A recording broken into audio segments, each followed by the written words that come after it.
live from the drama-free true crime destination. Before the week begins, we pause, we reflect, and we realign with purpose.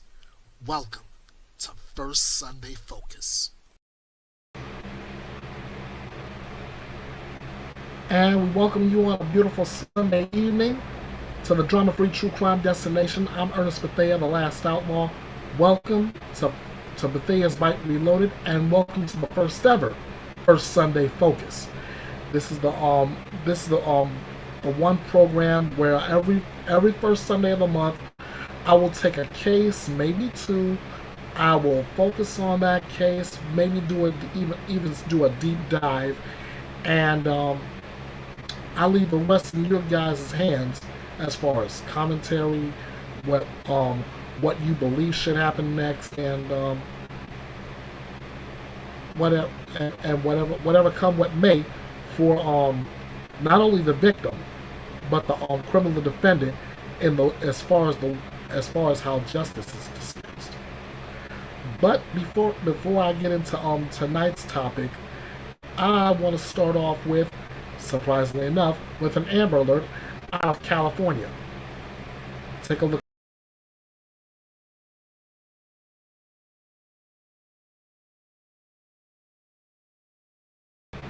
Betty, I better put myself back up on there.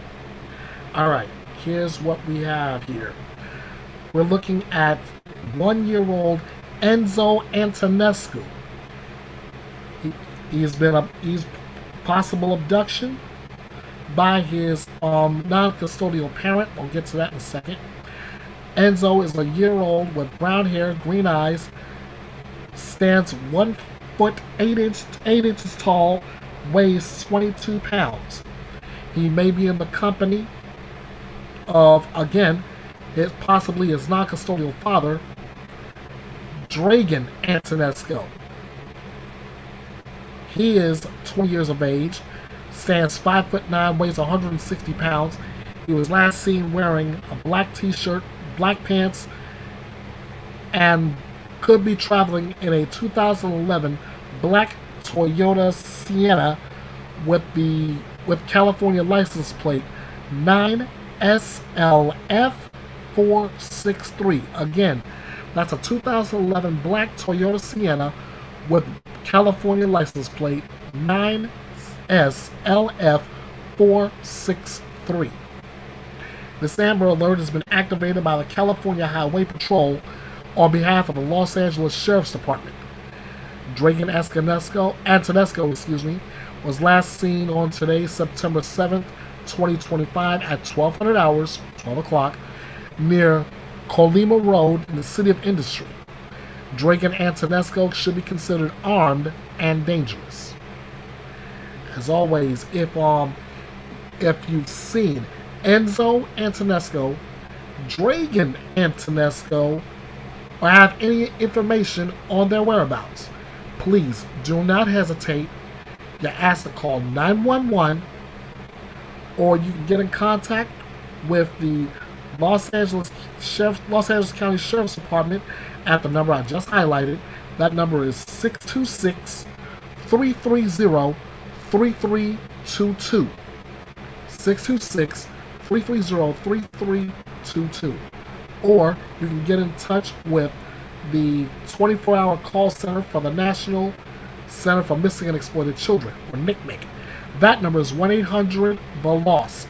1-800-843-5678. But whatever you do, ladies and gentlemen, whatever you do, please, if you see something, please say something. That way we can do something. We want to find this 1-year-old. We want to bring him back safely, and most likely, we want to bring Laken Snelling to justice. Let's get out there. Let's do what we can, and let's be sure we find this little boy and bring him home safe.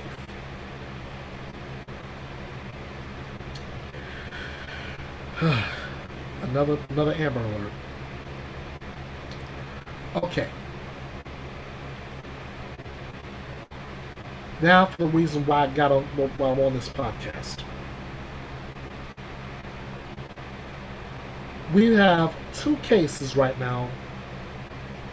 That's like a lot of something we may have seen before. In one case, we have a University of Kentucky cheerleader who is out of jail on $100,000 bond after authorities have found an infant dead in a closet.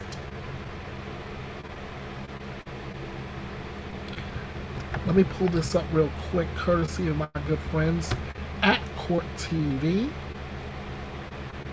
because this is too important not to pass up. And on top of it,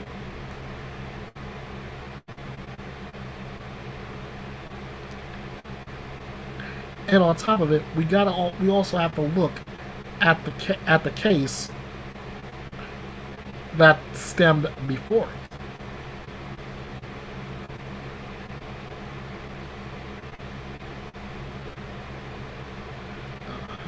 There we go. Let's start here first. This is the first story that came out about it via Court TV. Let's get a look.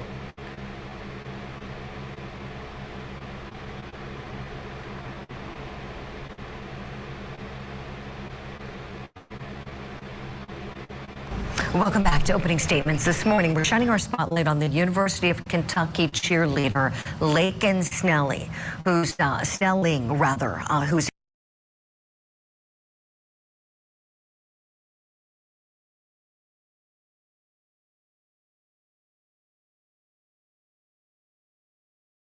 accused in a case involving her deceased baby.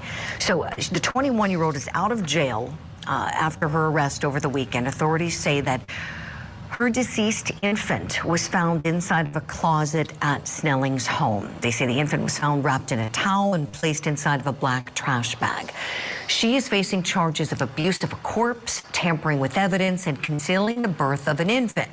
This is what we believe to be Laken Snelling's latest TikTok post. Among her goals, a family emoji and a mom nursing a baby emoji. Okay. Now, Snelling was in court on Tuesday where she pleaded not guilty, posted a $100,000 bond, and is now on home confinement. Her next court date is September 26. Now, I want to be very clear. She's not facing murder charges.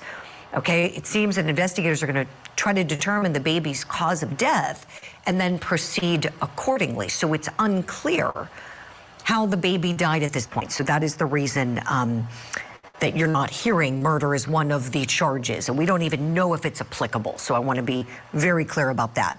Let's bring in our expert guest and talk a bit about this death investigation, what it may yield and how long it may take. I want to welcome in board-certified forensic pathologist Dr. Priya Banerjee and forensic death investigator and professor at Jacksonville State University, Joseph Scott Morgan. Good morning to you both. Professor Joe, starting with you, please. Police say the Fayette County Coroner's Office are the ones who are investigating this infant's cause of death. How long would you expect this to take? I would imagine that the pathologist that's leading this case for the coroner is not going to take an incredibly long time in order to come back with a cause of death. And that's very important here because, as you mentioned off the top, there are no homicide charges at this point, okay? What's going to be very important is the testing that they're going to do in the lab. I keep a very close eye on any information that's coming out of the coroner because that is going to be the tail of the tape. Yes, let's talk about that. Dr. Priya Banerjee, tell us a little bit about what you expect the forensic pathologist to be looking for at autopsy.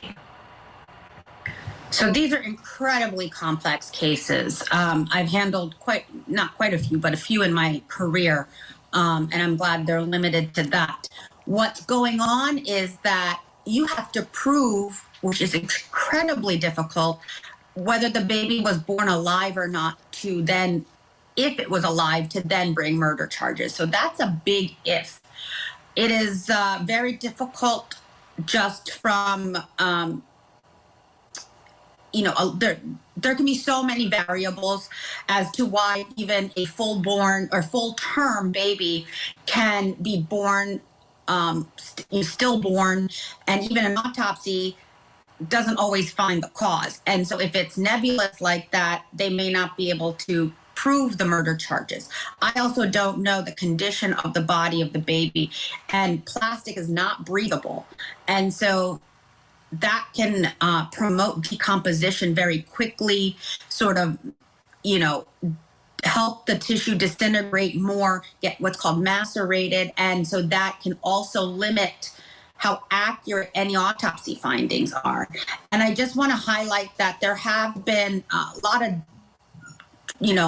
convictions overturned and sort of disparities, if you will, with the float test. There was a test that's shown to be erroneous where lungs float in water at autopsy, and that's been used to quote unquote prove homicides in the past, but that can be false positive with decomposition. There's a lot of, it's a test fraught with problems, so that's not thought to be reliable anymore. So you really have a lot of investigation and studies to do to even try to prove whether the baby was born alive. Definitely. Thank you for all that, Dr. Priya. Professor Joe, back to you, please. Something I learned from the late, great Dr. Cyril Wecht is correlation, how we take what we know at autopsy and we marry it to the facts that we're gathering, from police, from investigators doing the interviewing. Professor, tell me, what are some of the questions you have that you think would be important in helping us gather the full story of what exactly happened to this little baby? I think probably the histrionics of the pregnancy. I'd like to know, had she received any kind of prenatal care at all? I'd like to know something about her mental health. That could go to intentionality. It could go to any kind of psychopathology that's involved in this where she cannot exercise due care. But to the doctor's point just a second ago, right she is about how that bag that the baby's found kind of swaddled in towels, I think, and other cloth, and then placed into a bag. She's right about the decomposition. It's promoted by plastic. Here's the other thing, though, and I go back to this idea of charges pending or potential charges. That bag is non-porous. If, in fact, this child was, in fact, and it can be proven, was born alive, and you place a living child inside of a bag, what do they always tell us, even with our newborns? You can't have bags in cradle. You can't have them. Don't allow kids to play with this. Dry cleaning bags, garbage bags. Now you're talking about placing an infant into a plastic bag. So that's why this is so very essential. I think that Dr. Wecht would look at that and see if there's any corollary between that. God rest his soul, by the way. Oh, I love that. I know how much you admired him as well, Professor. Yeah. So let's talk a little bit more about the delivery. Does the delivery tell us anything, Dr. Priya? I think some of us wondering if she's willing to talk about what exactly happened. Can that be clues for you as a forensic pathologist?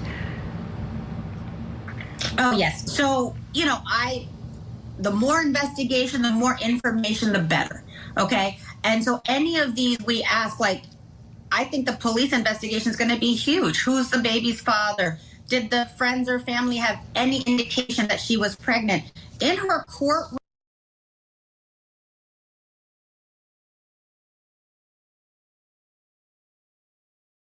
red dress, she looks rather thin in profile. She doesn't have that postpartum belly where, it takes months for the uterus to shrink back down. She doesn't look heavy. So I definitely had weight to lose from my pregnancy. And so I just want to see if it was even obvious to people around her. She was an athlete. Was she able to participate? And then, where was this baby delivered? Where was the crime scene, if you will?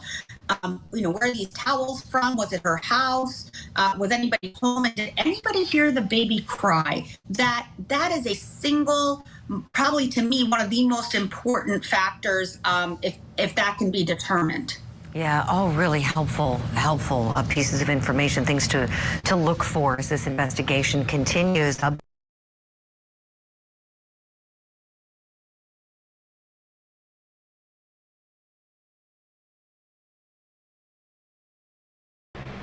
Knowing all this, we still have to wonder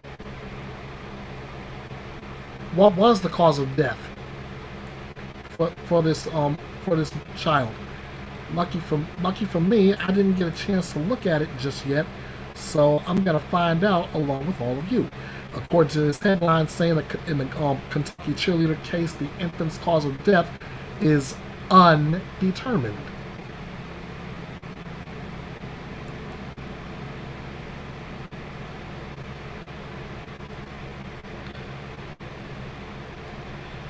In fact, just like I started it off taking you to opening statements with Julie Grant, I can only bookend it with closing arguments with Vinnie Politan.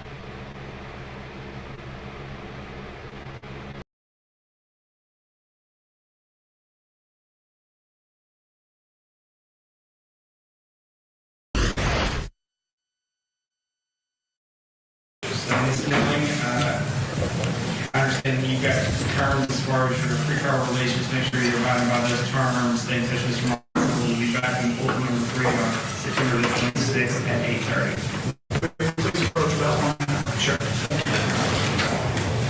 All right, that is 21-year-old Laken Snelling, cheerleader at the University of Kentucky. She's from Tennessee, but she was inside of a courtroom because she's been arrested after a dead baby was found in her closet. Let's get some more information tonight. Court TV field reporter Cody Thomas joining us tonight. All right, let's start from the beginning here. How did this investigation begin? Vinny, to understand all this, we have to start, of course, with what we know. And just a week ago, last Wednesday, police were dispatched to a home near the University of Kentucky's campus in response to an unresponsive infant. That's what the police document said. And of course, once they got to that home, that is when they found the young infant's body wrapped in a towel, dead on the scene inside of a black trash bag in Laken Snelling's closet. Now, important to note, Vinny, just today, just a couple of hours ago, the coroner put out a report that determined that the cause and death of this infant is actually undetermined, and that death investigation is still underway. Now, Snelling was, of course, taken into custody just a few days ago on Sunday, and police say that she admitted to giving birth, and she also admitted to concealing the birth by cleaning up any evidence in regard to the birth at all. And also, Vinny, she was putting those cleaning items and chemicals also in the trash bag with the baby. Now, since then, she has posted a $100,000 bond and had her brief arraignment just yesterday, where she faces 3 charges. That includes tampering with physical evidence, abuse of a corpse, and concealing the birth of an infant. And of course, she's pled not guilty to those 3 charges. But that doesn't mean more charges aren't to come, because this investigation is still ongoing. And of course, she has a preliminary hearing scheduled for the end of this month on the 26th. Now, Vinny, what's also very intriguing about this, now, she is a 21-year-old college student. Of course, she's on social media. Her most recent TikTok post, and we have a screenshot from that post. If you look towards the bottom left there, it's kind of small, but this post includes a collection of life goals outlined by emojis. Now, under that life goals, those emojis include the emoji of a mother holding a baby, the emoji showing and depicting a family, money, and a house. All of these emojis together implying that she wanted to be a mother and have a family of her own. Those were her life goals. So it's very intriguing considering the circumstances that she's in now. So of course, Vinny, that's what we know. Now, what don't we know? We still don't know who made the 911 call, but we did confirm today here at Court TV that the Lexington Police Department will not release any 911 calls to do with this, as the investigation is still ongoing. But what else don't we know? We don't know what sort of living situation was going on in that home. Did she have roommates? Was it a dorm? Was it a house? Was it an apartment? Was it some sort of property that her family owned? Who's the baby's father? These are all questions, Vinny, that we still need answers to, but I'm sure we'll get as this investigation continues. And of course, she's currently on house arrest and ordered with no ankle monitor, given the nature of the charges, but she's ordered to live with her parents. And the university hasn't released any explicit statements aside from the fact that she is a student and that she was a member of that cheer stunt team. All right, Cody Thomas, thanks for all the info. Let's bring back in our think tank, Daryl Cohen, Meg Strickler, Josh Schiffer. This is a huge development. Undetermined. How does that impact the potential homicide investigation here in trying to figure out what happened to this baby, when it happened, and who's responsible? Cause of death is the determinative information. The state can't make a decision unless it's based on what the medical examiner come back with. But we think now, since they're having to do more tests, get more information, do more things, they said undetermined at this moment. They're not done yet. So I think it leads towards more of an issue of when did this baby die? And how did this baby die? And why did this baby die? Because she didn't Did want anyone the know baby. she was pregnant? Is the first question I have. Yeah, She did. You've got that question, but what Daryl's really... Did she? Did she know? I mean, there have been cases where women have not known. I the last minute. believe there was acknowledgement from other people at some point of the pregnancy, but really follow what Daryl and Meg are talking about is there's a baby that's born. We all know a baby was born. How did that baby die? Did it die because it was abandoned and exposure? Or did it die in utero? That's what I was Did it die in utero? But yeah. I'm getting to, or was there an action taken against the baby after birth? After birth, right. And that's why we're bruising some of the got it. other issues that would take a minute. Babies, when born immediately, are the most fragile things in the world. They're skin is like paper. We've covered stories like this, and it's incredibly difficult to prove how the child died. Or when. That's the key Let's wait and part. see And what when. the autopsy results are. I suspect It's they'll be undetermined. Well, I at think this there's going to be point, more. I think they're doing more tests. It's too fast. They are doing more tests. And I the scrutiny guarantee on it. this, everybody's Yes. eyes are on this. That ME is getting pressured by Yes. Well, everybody. if it was like asphyxia or something like that, I think that would have been done immediately. Well, if it was Are they something going to do real a obvious. toxicology? Sometimes a baby can die in you earlier on and then come out. Yeah. So if that was the case, that would have been more easily determined. There could be a failure to thrive Yes. issue, which is surprisingly common with babies. There's lots of things. Or did she assault a baby, which is unfortunately in the realm of possibility. That's why I think it's leaning towards that possibility versus what I was just referring to, because they didn't come up with an immediate answer. Yeah. I want my inquiring mind to steal what wants to know what the autopsy results are. Once we find those autopsy results, we will have an idea, a really good idea of how that baby perished. They're also combing social media. They're combing all of the family, the relatives, the boyfriend. Does a mother carrying a child like she was have an obligation to do anything and everything to make sure the baby is okay? Like, can you charge someone for the death of the child for not taking care of yourself, therefore not taking care Was of she the having child? was she having the doctor appointments? We know none of these things. So yes, you can be charged with those things. There's What are you charged with There's there? deprivation. There's all kinds of That requirements. could be a homicide charge. No. You could get Could be pretty a high up homicide depending on charge. how What I you don't know in get there. Kentucky is, can you be charged with the death of an unborn child? Deprivation of a child leading We don't to know Kentucky, substantial but injury in and Georgia, death. It Yeah. depends California on what can, type of medical procedures she did or did not have. Mm-hmm. It depends on how many times, if any, she saw the obstetrician. It depends, and that's the magic two words. It depends. She could be charged for failure to take care of the child prior to its birth. Well, let me ask you this. Does the fact that she puts the child in the closet, With cleaning materials? right, but does that tell us anything about her mental state? It tells me I'm scared and I don't want anybody to know, and I'm going to try to hide this. And because I can close my eyes, no one else will know. I mean, we could argue that the hormones were going crazy. We could argue she might have some mental illness. I don't know. I mean, these are the things that one could argue. And that she kind I of also wanna know- disassociated Yeah. from it and said, I don't think there's actually a baby, and that's why she was able to put this baby in a plastic bag. It blows my mind. Which that's the part that anybody that's had a baby or been with someone who's had, man, you can't do anything. Like, the imagining harming something that precious I know. It just doesn't even make sense. No. How the 911 call was made to me is also significant here. Why, like who called, what made them call, how was the child discovered? Did they hear the baby cry? Right. You know? Was there a We discussion have before? so many questions and so few That's answers. why we have Cody Thomas. We'll get some more answers. All right. Big thanks, Daryl Cohen, Meg Strickler, Josh Schiffer. Always great to have you.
Sorry about that. I had to step away for a bit.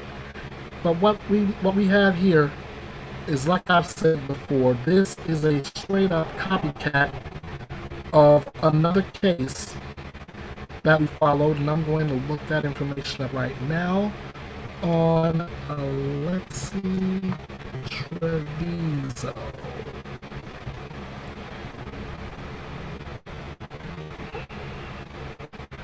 Oh, I spelled it wrong.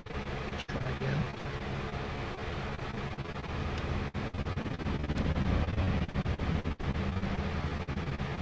There we go.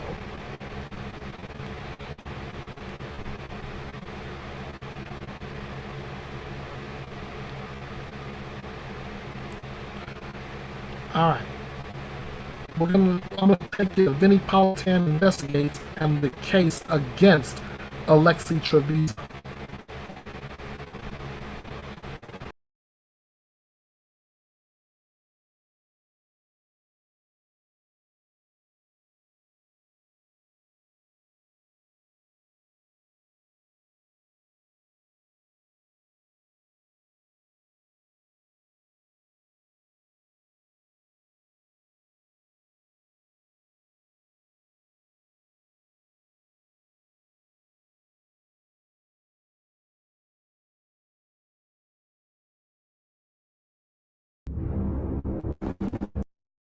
And I want to take another look at the video.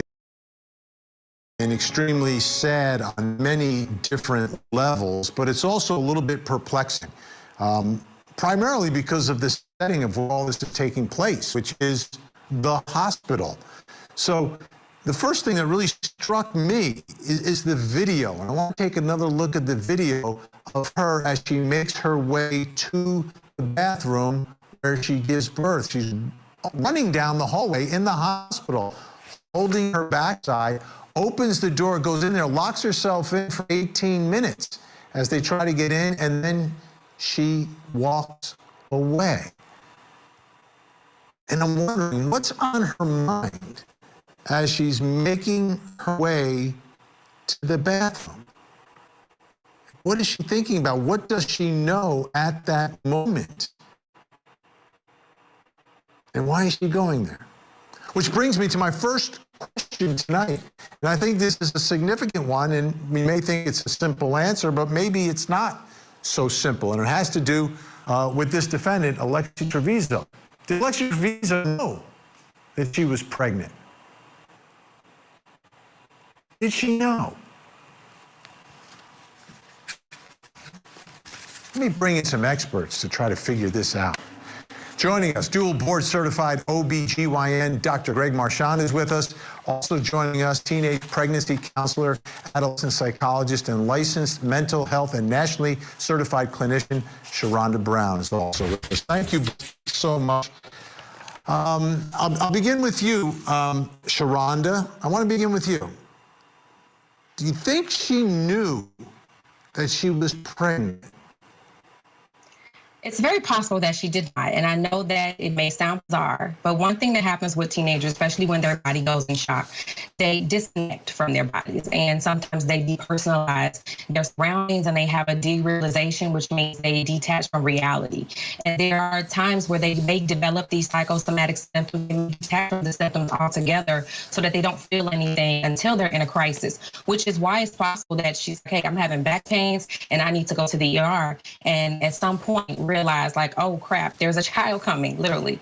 And this is where that reality may set in or kick in, but that's very, very common with a lot of teen pregnancies. Most of the time they don't know because they're already being naive about the fact that it can actually happen to them and that it will happen. And they went on with their lives carelessly as if they're not with child. So this does come as a shock. And I know it may sound very bizarre, but this is a reality for a lot of teen parents.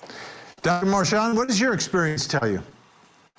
I agree with a lot of what she said. I mean, there's really no way that a woman of normal intelligence without mental impairment is going to go without realizing they're pregnant. That's basically an impossibility. But as she just brought up, there's a very real possibility of pathologic denial here. A woman with some psychological disease who keeps pushing down the possibility that she's pregnant, even though she's feeling movement in the belly, even though her belly is growing, and she sees things like weight loss drugs. That is a possibility, but in a normal, healthy woman, they're not going to miss pregnancy.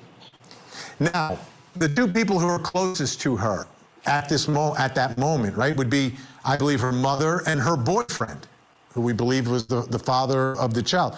I want you to take a discussion. It's caught on body cam video, and this is at the hospital. Let's watch. So what did you come here for? She told me she had back pain. That's it? That's it. Okay. Has she been having back pain before? Yeah, she's pain for her hips is no. I mean, she was born with like her. I don't know. It was like crooked. Her spine. Okay, because my ex-husband, he hit me. He beat me whenever I was pregnant with her. So she was early. So she had some problems with her hips. Like I always had to take her to the chiropractor to get adjusted because she couldn't use. She was always getting constipated. Like she had to get lined up, whatever. So I mean, I've been taking her to chiropractor because I always thought, well, this time, I didn't know. I honestly didn't know she was pregnant. I didn't know. I just thought, like she said, I have back pain while my hips are hurting me. I think I need to go to the chiropractor. I said, okay, let's go tomorrow. But she was like in really a lot of pain, and When did it start? Like the pain? Yes. Yesterday she said it was really bad, that her hips were hurting and her back. And then last night we were on the phone together and she said her hips were hurting bad. I asked if anything else was hurting. And she said just everything. And she went to sleep. But she's a cheerleader too, so she's big in cheers. Yeah, cheer competition. She works out. I mean. And she's been active this whole time? Yeah, she's been active this whole time. Doctor, how about the fact of being active the whole time? What sort of impact can that have on your knowledge or the way you feel? Well, it's certainly an unnecessary risk to this pregnancy. I mean, we saw her doing cheerleading things on the video. She easily could have fallen on her tummy. But I do think that fits with the type of pathological denial you probably saw here, saying that it's okay to do these things, okay to not take care of your body, because you're in denial about the fact that you're pregnant. Sharonda, I want to show you a picture that was posted on an image from TikTok, Evan the Plug on TikTok. And this is a cheerleading still. And anytime I've shown this photo to anyone, they're like, oh, come on. She didn't know she was pregnant. Everybody on the cheerleading squad didn't know she was pregnant. Everyone in the school. How could not anyone know? What do you see when you see this photo? I mean, I see a belly. I see possibility of pregnancy. But someone who's in denial, you have to understand denial is a very, very powerful thing, especially when it's not on someone's radar. If you go looking for a red M&M in a pile of purple greens, you're looking for the red M&M. How about for the people around her in her life, Sharonda? I hate to cut you off, but how about the people around her in her life, if they see this? I think it's possible that they too can be in denial, especially if there's the concept. You have to think too, there are a lot of families who do not talk to their children about sex, who don't talk about what you're supposed to do in the event that you have unprotected sex. So no one is going to admit that this is a possibility. And it's not because of reality, it's because it goes against their reality. And people will advocate for their reality. They will fight for their reality to stay whatever they think it is. Even if it says, see this belly, it's possible that she's pregnant, but I don't want to address that because we're not even supposed to be having sex unprotected. It's that powerful. These are the things I do regularly. I want to take a listen to what the charge nurse had to say in this. Again, this is a part of an interview in what happened here, but I think this is pretty insightful. It was a regular night. I remember she came in with back pain, and they had put her in, they were going to treat her in triage 1 with some regular medications for back pain. But after the doctor examined her, she was a little concerned, I think, because of her heart rate, some other things. So she wanted to move her into a room and do a more extensive workup, which is what they did. He came to me and said there was some issues because they had ran a pregnancy test on her and they found out that she was pregnant. And she was adamant, the mother was in the room with her and was adamant he was dying to. Did you see that? Or did it was No, Chris came to me and told me this was what was going on because we were having an issue. Okay. And he was worried about the mother, the dynamics between the mother and the daughter, because the daughter was completely denying she was pregnant, and the mother was relatively upset about that she was pregnant. So there are a couple of things that are interesting there, but first, Dr. Marchand, the fact that I guess it's not even obvious necessarily, like to medical professionals, that she's necessarily pregnant as soon as she walks in. So maybe you need the test to figure it out, that it's not just, you listen to someone say, oh, you're pregnant. No, that's not going to be the case. I mean, that's very unfortunate. A very poor level of medical care, probably malpractice. Now, I absolutely agree with everything my colleague said, that this woman was in pathologic denial to convince herself. She used that denial to manipulate her family and hide her belly bump. But as soon as that physician examined that patient, should have immediately realized this is a pregnant woman, should have immediately realized this isn't a back pain issue, this is a labor issue. And then, of course, soon enough, one of the last signs of labor before you deliver is a severe pain in the buttocks that often feels like you're going to have a bowel movement, and you see her grabbing her behind there, running to the bathroom. That should have been picked up by the ER doctor, absolutely. It's very, very unfortunate it wouldn't. Now, based on what happened, I don't think it would have changed anything, but it's very unfortunate. The medical professional should have caught that quickly. It is surprising. It is very surprising. And again, that's the one part of this story that makes it so different than any of these other cases that unfortunately happen, is that this one is happening in a hospital. So when we come back, we've got more to discuss in all of this. And we're going to ask the question, and I think the doctor's got a pretty strong opinion on this. Did the hospital do something wrong here? She came in, she was triaged with lower back pain, uncontrollable. We were going to give her some PO meds, but the doctor said, no, let's just start a line on her. So we put her in there, gave her some pain meds. She was complaining, so about the pain, and we're like, okay. Then we checked her for pregnancy. She tested positive. So we're like, okay, let's get an ultrasound, make sure, you know what I mean? And she told them that she needed to go to the bathroom. Was a reporter.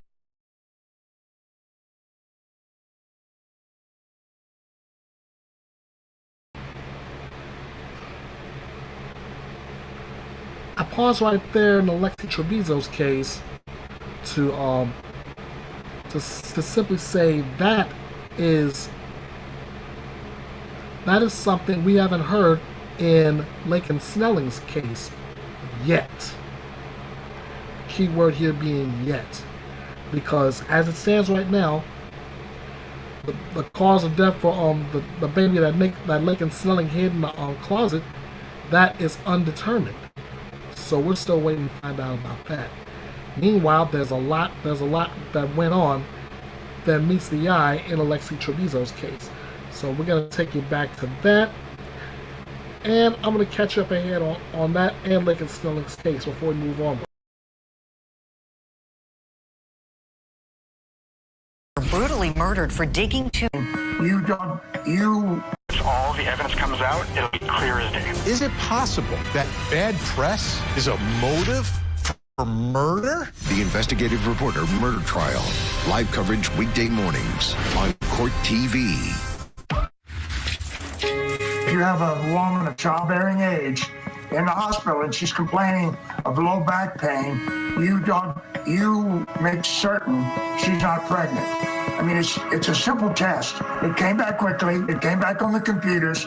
Every nurse that was taking care of her and the doctor all knew at 12:51 that she was pregnant. They did not tell her. And then at 1:39, they unhook her from the IVs and allow her to go, not to a bathroom in her room, they had her go down the hallway to a public bathroom in the emergency room. That's the attorney for Alexee Trevizo representing her, and he fully is pointing the finger at the hospital in all of this.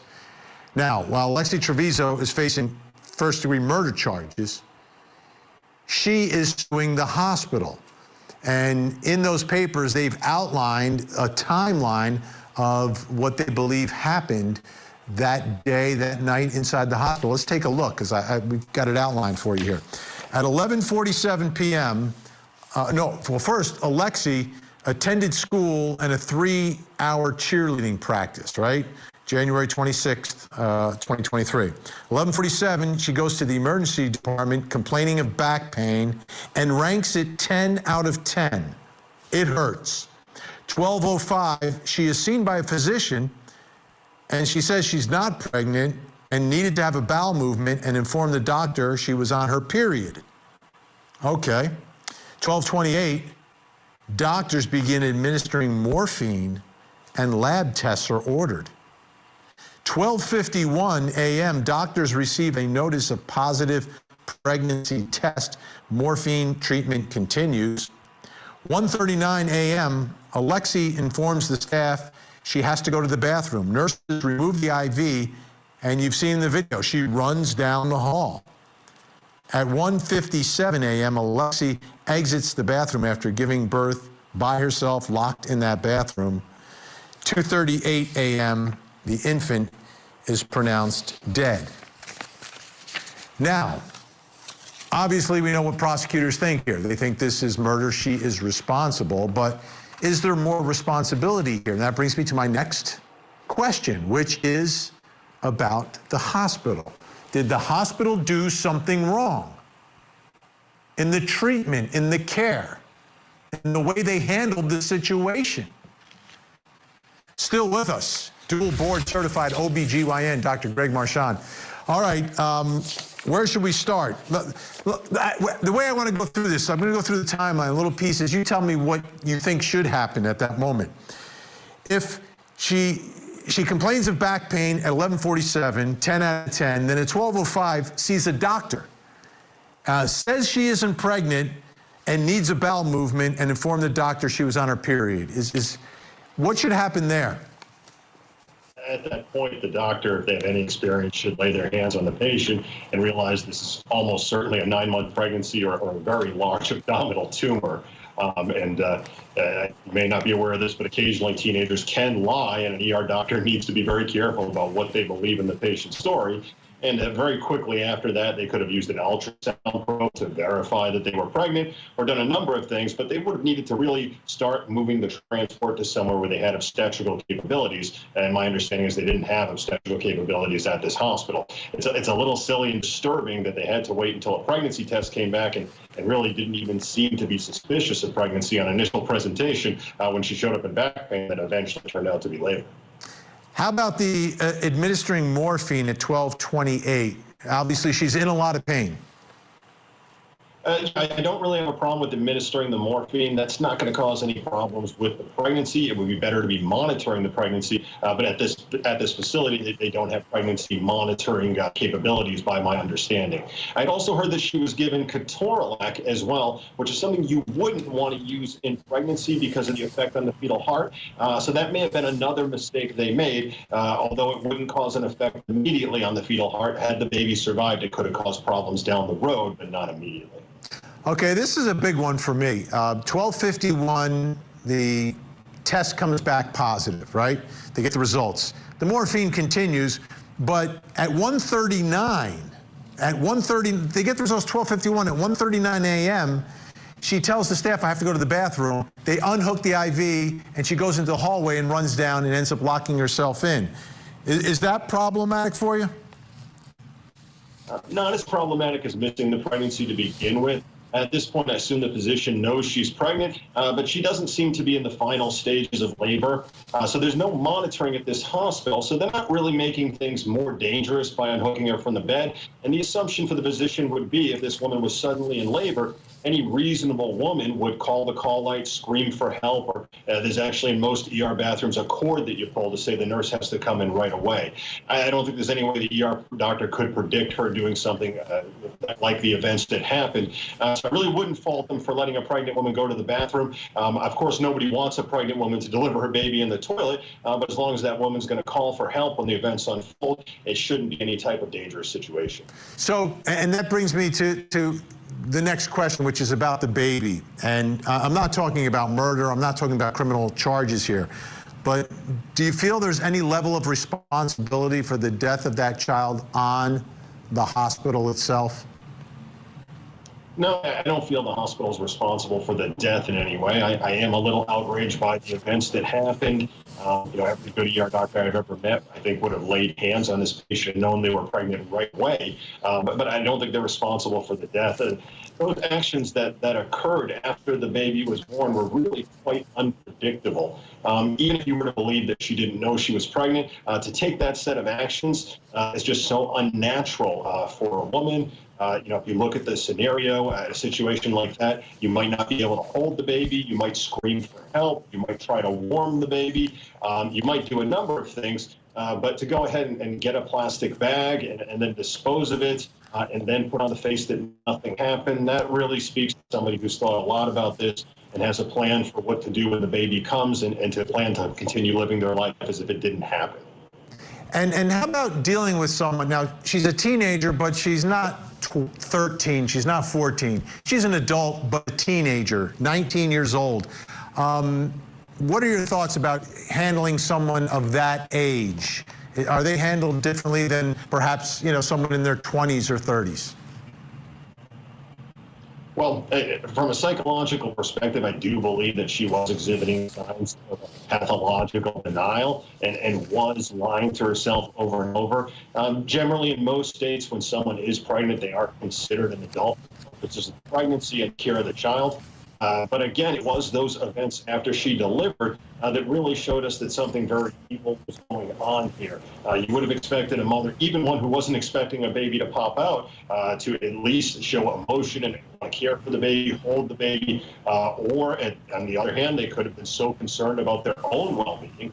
But this woman didn't exhibit any of those behaviors and instead somehow knew what to do with the placenta and wasn't calling for help or wasn't asking for medical attention when the placenta is coming out and bleeding is going on. These would be very frightening things for somebody who hadn't looked up what was going to happen. Absolutely. Doctor, we're out of time. Appreciate your insight. Unbelievable. All right, folks, I'm Vinny Politan. We'll keep digging for answers as the investigation continues.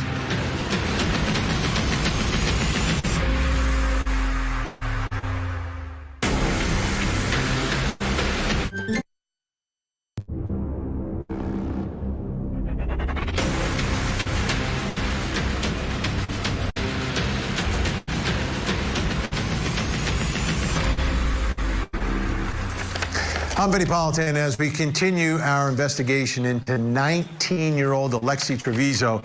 We enter the world of hidden teen pregnancies. Now, this one is a little bit different because Alexee is charged with murder for something that happened inside of a hospital. Here's the story. 19-year-old Alexee Trevizo went to the hospital with her mother complaining of back pain, then went into labor and delivered a baby by herself in the hospital bathroom. The baby was then wrapped in a plastic bag and placed in the trash and was later found dead by a hospital worker. Alexee is now charged with murder, but she says the baby was stillborn. This case has raised many questions about what was happening inside the bathroom and the circumstances surrounding Alexee's pregnancy. This happened in a hospital. I still can't believe that this happened inside of a hospital, but it did. But it happened inside the hospital bathroom, and the child was discovered by someone who went inside to clean up and discovered that baby. That worker from the hospital was interviewed and described what she found. Let's take a listen. So when I went in there, it was a glory, bloody massacre mess. Could you describe it if possible? Yeah, there's blood everywhere. There was blood on the floor, on the wall. Do you remember which wall? The one behind the toilet, and then the one on the side, right here. You know, there's the one on where the toilet sits, back of that. Yeah. And then on the side. Where the call button is? Yeah. Okay. And on the floor, everywhere. I mean, it was. Was it like this is the bathroom, here's the toilet and the sink, then here's the door. So was it just like this, or? Actually, it was all over the place, all over the floor, because even when I was going into the bathroom, there was blood coming out of the bathroom on the floor. Okay. So it was everywhere. Okay. So there's blood coming out of the bathroom? Yeah, footsteps. Okay. I think they were the person that was in there, her footsteps. I started cleaning. I started, first thing I did was I started mopping, because we can't be walking around on that blood. Okay. So I started mopping, and then I started, after that I started wiping everything down. I went to the toilet, cleaned the toilet, and then I got everything. I had to do everything like twice because it was, bad. I wiped down the walls and everything. And after I did all that, I usually throw my trash first, but for some reason that night I had to clean the floor up and everything else. And when I went to go through the trash, I felt that when I picked up the trash and I looked in it, there was there was trash in it, but I knew that it felt like when I picked it up, it was some weight. I thought it was the trash bags, because we put the trash bags on the bottom. Mm-hmm. And so I started getting the trash out, and then when I did that, I seen that there was a baby in there. And that's when I freaked out, and I called Lori and HT, or the nurses up front, and because there was a baby in the trash. And the baby, when I looked at it, the baby was wrapped up like in a, like in the bottom of the trash can, and with trash on top of it, in a trash bag. And so how did you see it, like, as soon as you picked it up? No, after I picked up the trash bag that was on top, okay, where they were throwing the trash at, when I picked that up to change it, that's when I noticed that there was, when I seen the baby. Okay, so you lifted the liner and then saw? Yeah. Baby, okay. And I know it bugs you. Can you describe the baby? Yeah, he was about like that big. He had hair, and he was like purplish, but still not like pink. I don't know how to describe it. He was like, he wasn't bruised or nothing like that. And he was like purple, pink skin type color. I can't imagine what that moment was like for her. And then how about for Alexee being inside there? Which brings me to my next question. We've heard the scene described, but what happened inside that bathroom? What happened? Still with us, dual board certified OBGYN, Dr. Greg Marchand, and also joining us, clinical and forensic neuropsychologist, associate professor at Pepperdine University, and author of the book, The New Rules of Attachment, Dr. Judy Ho is with us as well. Dr. Marchand, I want to start with you first. How does someone, what do you think happened? How does she deliver a child inside that room by herself? Like, what is going on? Well, it starts out with her running down the hallway. You see holding the buttocks area, which is one of the final signs for delivering a baby. If you were to go into a OB triage emergency room, if you say out loud, I feel like I'm going to have a bowel movement, all the nurses will jump up and know that it's probably close to delivering a baby. But after she gets through the door, she most likely used some sort of squatting technique to deliver the baby. From the fact that she was walking without any kind of impairment, I don't think the morphine helped a lot.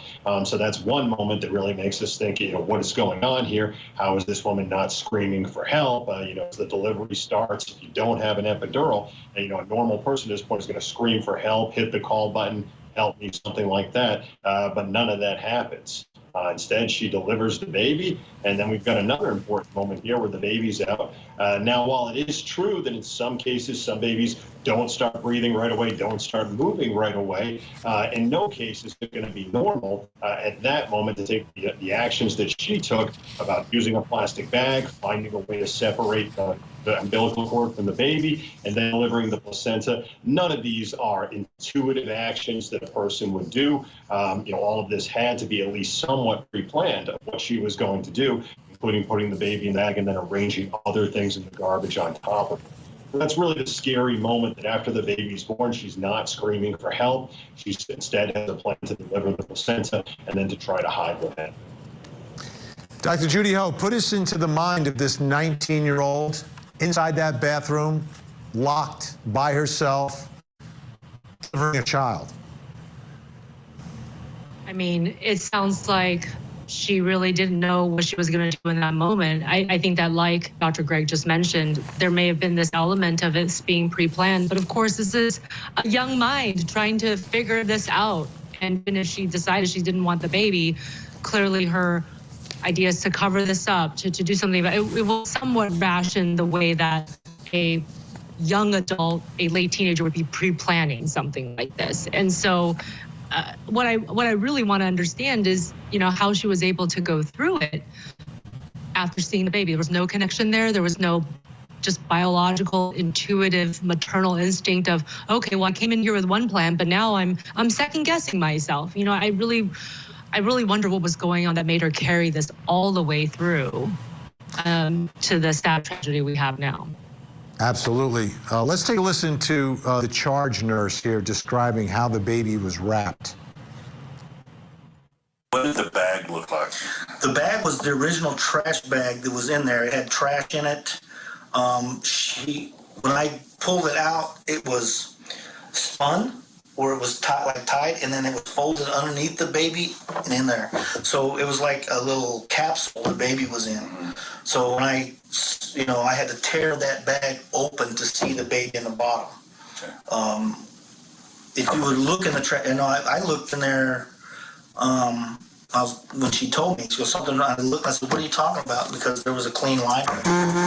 So basically, he was in the bottom, trash on top of him, and then another clean liner put on top. I knew then we had a serious problem. I immediately I just grabbed the trash can, went right across the hall into trauma 2. There's liner was pulled out, but there was another trash bag in there in the bottom, but it was all it was rolled up. So I had to tear it apart. And then, of course, I saw the baby in there. So I pulled the baby out, got him on the bed, checked for signs of life. There was absolutely no life whatsoever.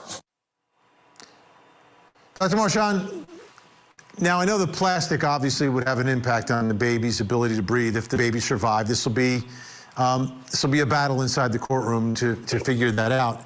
However, if the baby was alive and was born alive and wasn't in the plastic, but is immediately after birth placed into a trash bin and left there for an hour or so, do you think the baby could have survived? Well, I think the biggest factor there, as was later shown in the autopsy, is how tight the bag was wound. And my understanding of reading the autopsy report was that the bag was wound very tight and there just was no oxygen. It's really heartbreaking to think about, but it did seem that the baby succumbed to the fact that using all the oxygen in the bag and then passing away because there was just no air left. It's a horrible way to die. It's certainly something that boggles the mind. Dr. Judy Ho, I want you to take a listen to Alexee and her mother reacting to the news that a baby was born and that baby is no longer alive.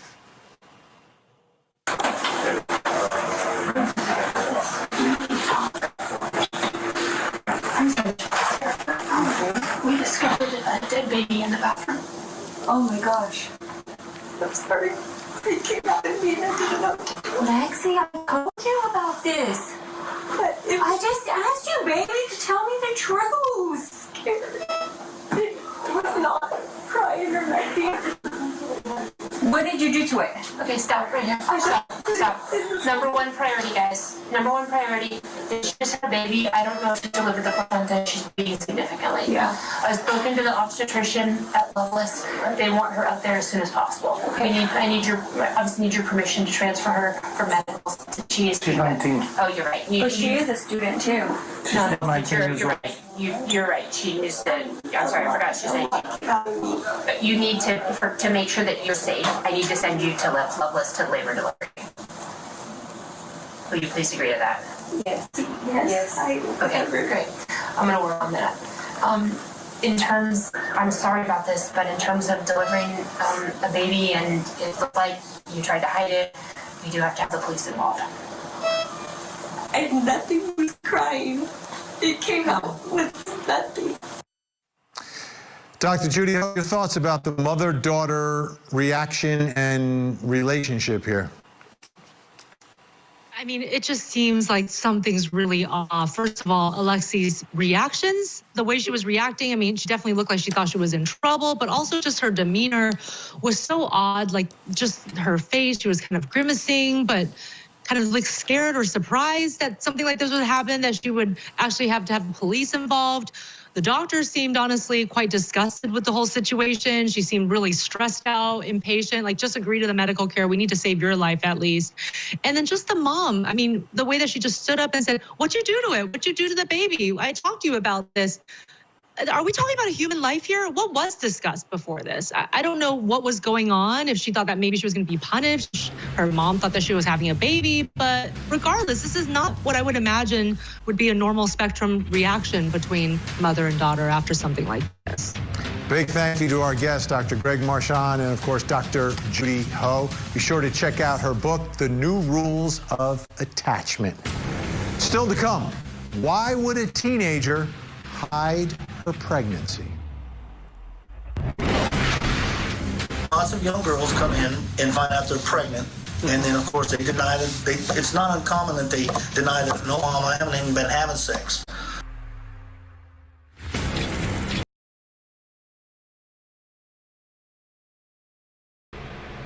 Now, they went to break on the question of why a teenager would hide their pregnancy. The same question can be asked in the Laken Snelling case. If she knew she was pregnant, why hide it? If Alexee Trevizo know, which she claims she didn't, why? If she knew though, why hide it? A lot of questions in both cases. A lot of questions, but not many answers. And until something is concrete, all we can do is speculate, wait, and wonder.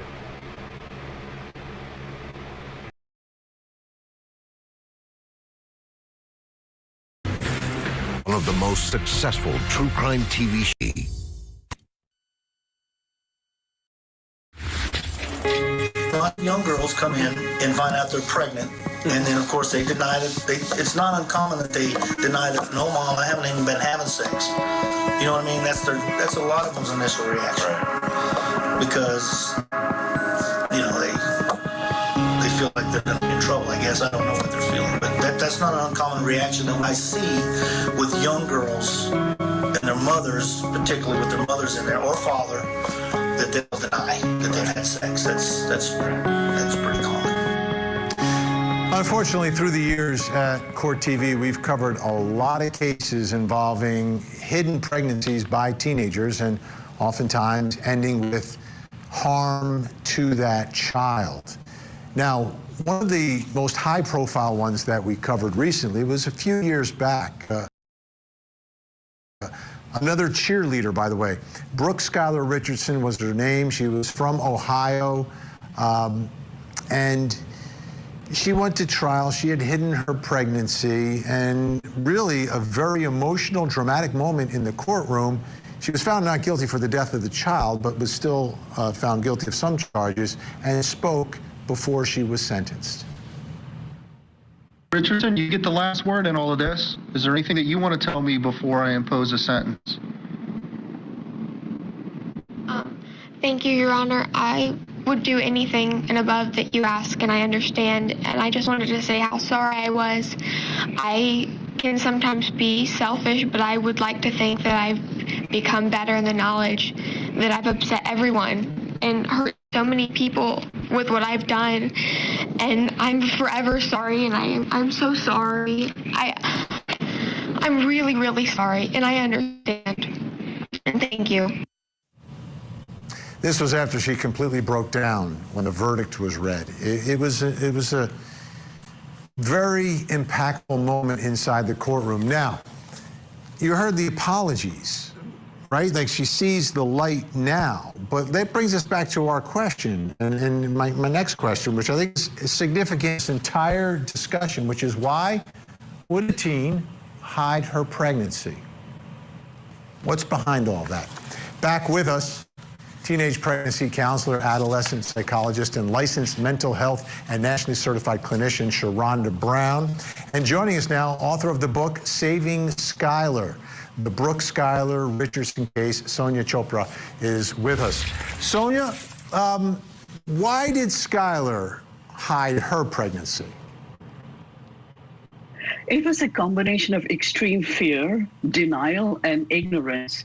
Ignorance because she had these eating disorders and she rarely had a normal period. She suspected she was pregnant for the first 1 month, but when her period came, she told herself it wasn't possible. She was extremely frightened of her parents' reaction. And she just didn't think it would happen to her because she had sex once, unprotected sex just once. Let me ask you, Sharonda, why? Why would a teen hide her pregnancy? Everything my colleague just said, from denial, shame, guilt, not understanding the consequences, partially, sometimes rape, abuse. The child is a product of that, and they don't want anyone to know. And moreover, they don't want the consequences or the shame, or they don't want to displease their parents. And what I've seen is a lot of the times the teen girls are pregnant by mom's boyfriend or by someone mom knows, and they don't want to ruin mom's relationship. So they will cover it up, and they will not tell anyone. Sonia, you know, we go back to the sentencing of Skylar, and there was such, it seemed like there was such genuine remorse there. Has she made it through all of this? Is she on the other side? Is she getting back some relative normalcy to a life that will never be 1,000% normal? She will never be completely normal. She's still haunted by the trauma. What if she had done things differently? What if she had called 911? Her baby would still be with her. She spends a large amount of her Sunday at her baby's graveside, and she has found some love and some peace. She's married and happy. She still works at the same attorneys, and but her traumas are not going to be behind her. She doesn't believe she'll ever be normal. And the public opinion is still very against the whole situation, and people still haven't forgiven her. Sharonda, do you think, Sharonda, that for a teenager like this, nothing could be a bigger moment, right? Like, in many different ways, like it's overwhelming that you're a teenager and then all of a sudden you're carrying a human life. That's a lot for someone young to handle. And does it warp their sense of reality and their sense of this is a life that I'm carrying? It most certainly does warp their sense of reality. It changes their life. It alters the way they think, the way they feel. Their life has changed. It's not the same anymore, especially if you have concerns about raising that child on your own. A lot of times parents will tell their children, you have a baby, you're out of this house. You have a baby, I'm done with you. You have a baby. That's the one thing they worry about the most when their teenage girls become teenagers is don't get pregnant. You hear that more than anything. So when you do have a child and you do become pregnant, that's the first thing you think about is my life over? Are my parents going to shun me? Are my friends going to leave me? Am I going to be judged? Am I going to be seen as promiscuous? What are people going to think? And all of that changes the way that the young women operate. And it's not an easy task. It's not something that you can easily adjust to. And even myself as a teen mom, I literally had to change my lifestyle, leave the city that I was in, and have a new life. And that was the only way I was able to successfully carry my child and have my child without the shame and the guilt. Sonia, we have about 20 seconds here, but are Skylar's parents, they seem supportive during the trial. Are they there for her?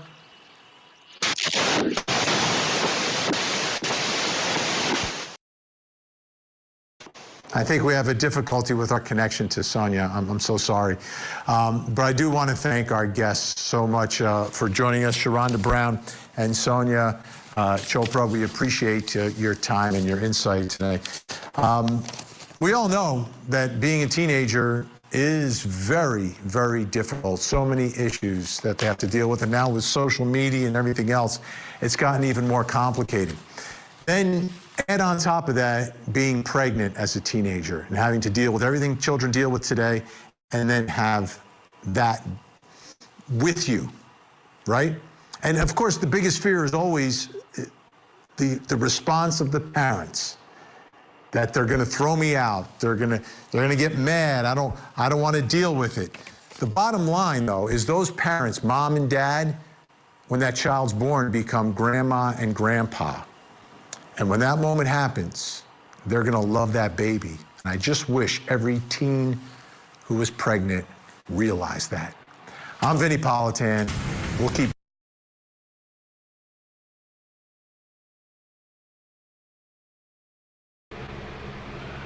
How soon do I forget?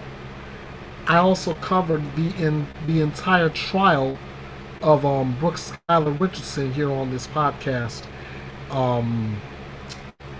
That one, I watched the emotion out of it, and I've seen where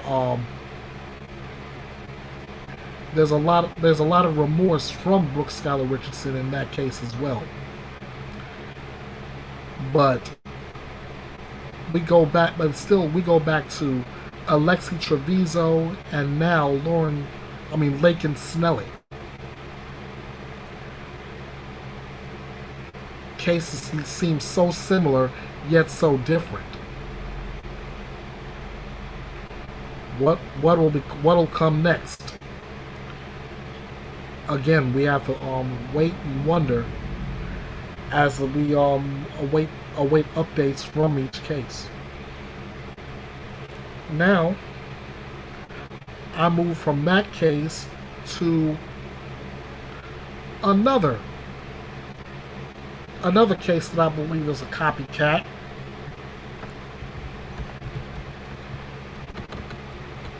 The Quinton Simon murder.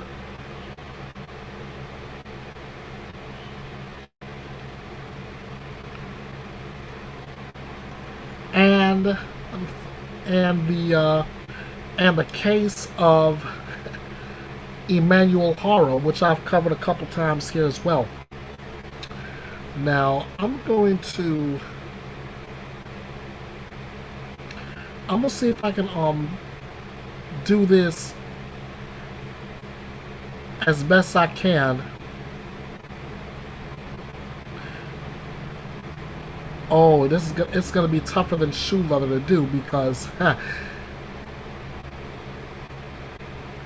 the Quinton Simon case could have been a copycat for another case as well. But I'll get to that in a minute.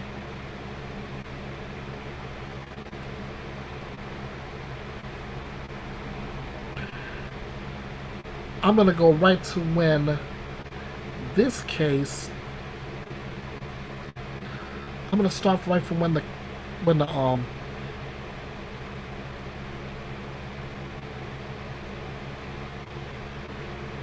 if I can get to right to, yeah, the death of little Quinton.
Soon, the investigation would change. It became a homicide investigation, with Quinton's mom as the prime suspect.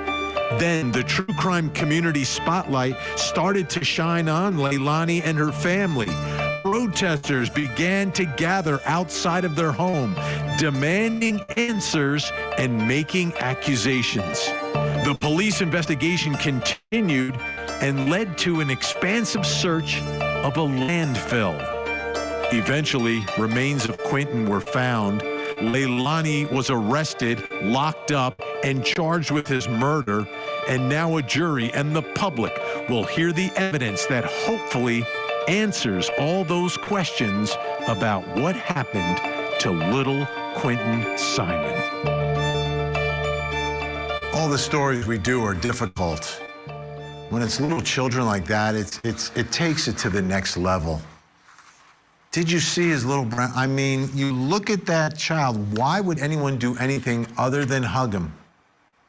I don't understand that, but we've got to try to figure this all out. Got to figure this all out. And investigations often start, and really do start most of the times, with the 911 call. That's the first time that law enforcement is then intervening in whatever is happening. And that's what happened here. There's a 911 call made, and it's Leilani Simon and her boyfriend, Daniel, who have the phone and are making the call in the morning. It's about 9:40. Take a listen. What was your emergency? Yeah, I just... Oh, Louis, come get that. Yeah. Did you say someone been kidnapped? Yeah. Get my right side. Get my right side. I won't go to the front door is open and this place is empty, please. Your 1-year-old son? Yes. When was the last time you seen him? I saw him this morning when I left at 6. Okay, have you guys gone outside to check the area? Yes. How old is he? He can't open the door. So you think someone broke in and they say inside to break it in? No. No breaking in, the door was open. Was it unlocked? Yeah, but the front door had bolts though, but yeah, but... No, I can't find the little way I was there. Everywhere, and he's so scared. He's out there everywhere. Okay, give me a description on him. Give me a description. He's,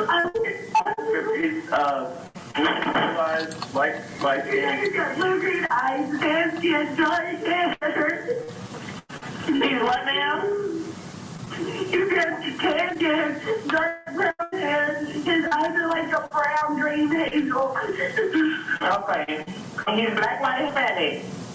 He's Hawaiian. He's what now? Hawaiian. Hawaiian? Yes. It's, you listen to the call and you're wondering, I mean, because it has happened. We've covered that story where someone breaks into a home in the middle of the night and takes a young child. It can happen. It has happened. But you look at a case like this and a story and an investigation and a child goes missing from a house. I mean, there's an obvious first question for all of this, and it's our first question of our investigation tonight, which is, who was at the house that day? Who was there? It's an important question. Who are the people that are in the house where Quinton was staying? Let me bring in my guests who are going to help us through all this. Joining me, forensic death investigator, professor of forensics at Jacksonville State University, and host of the very popular Body Bags podcast, Joseph Scott Morgan, and podcast host and Pop Crime TV reporter, Lauren Conlon with us. Thank you both for being here. Great to see you. I wanted to put up a quick little timeline here because this is a story where a little bit of information has come out. Not a ton, but some information has come out. This is significant. 5:29 a.m., Quinton's babysitter receives a text message saying no services would be needed for Quinton that day. That's 5:29 a.m.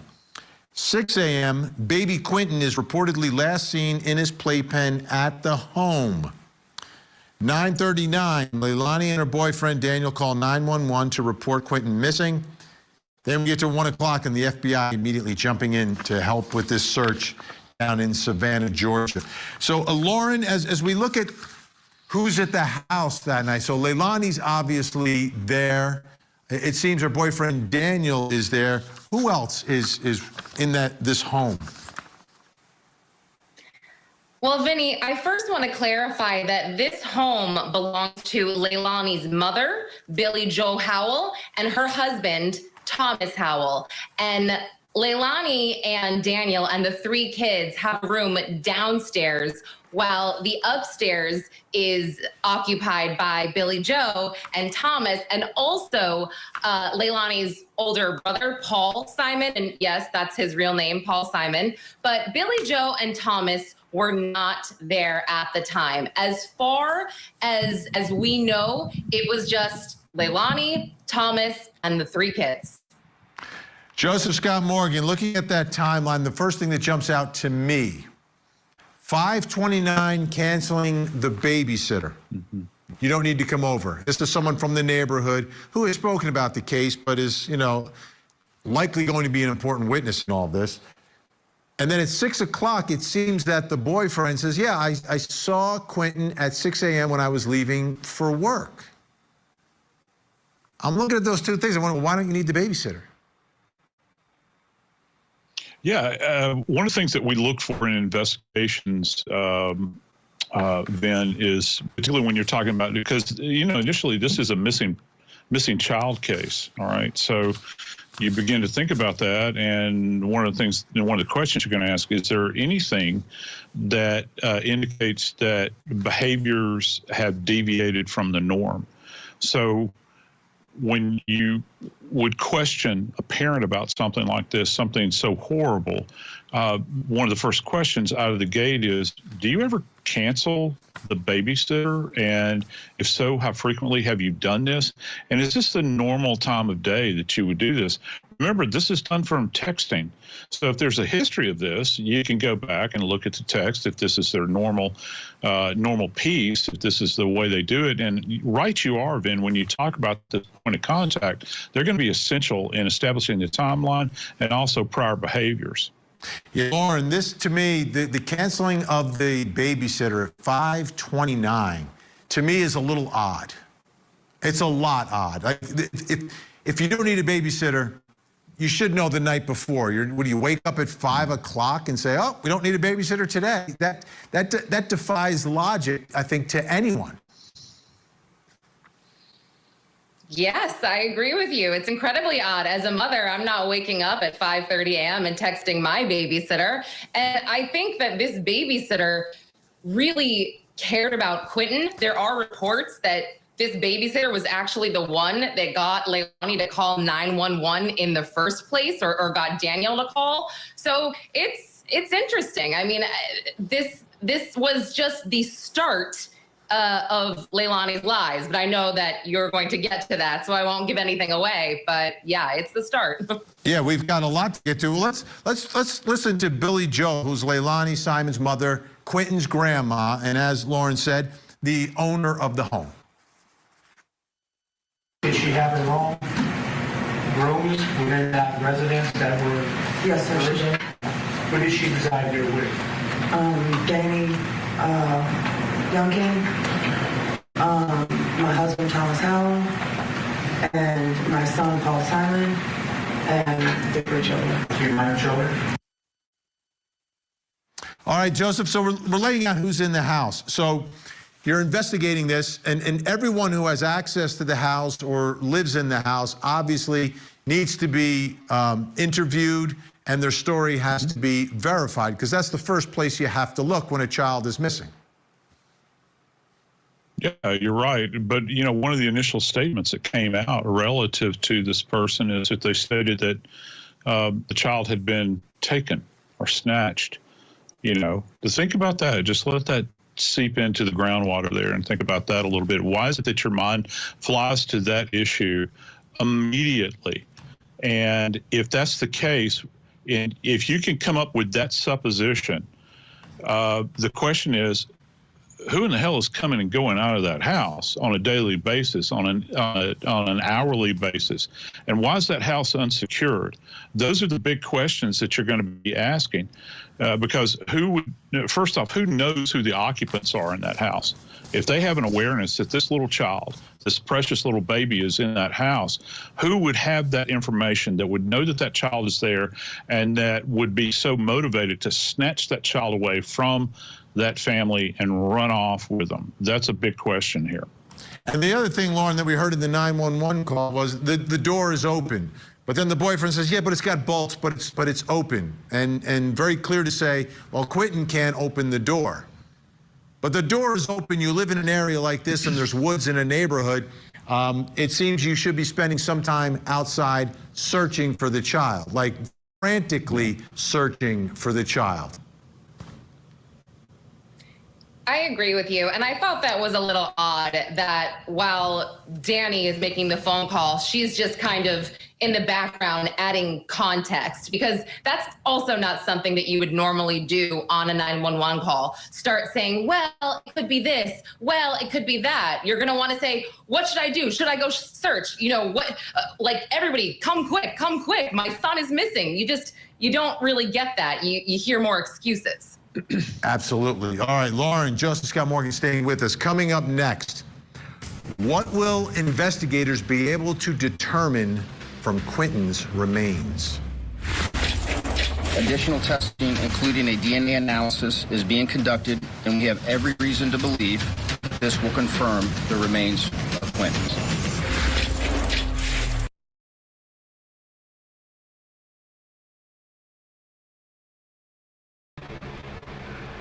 Now remember, the only difference in this case and Emmanuel Haro's is that we have not found any remains yet. Note I'm saying yet, because we don't know if the child is still alive or something else. Is there foul play involved? Oh, the police have ruled that out.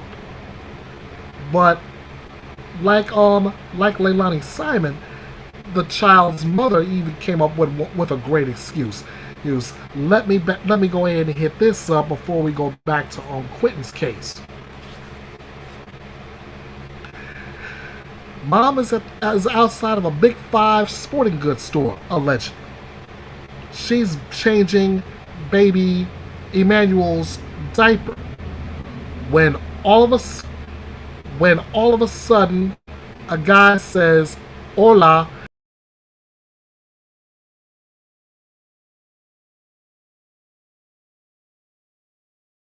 Only when she comes to, baby Emmanuel is gone. Now, honestly, how much sense did that make?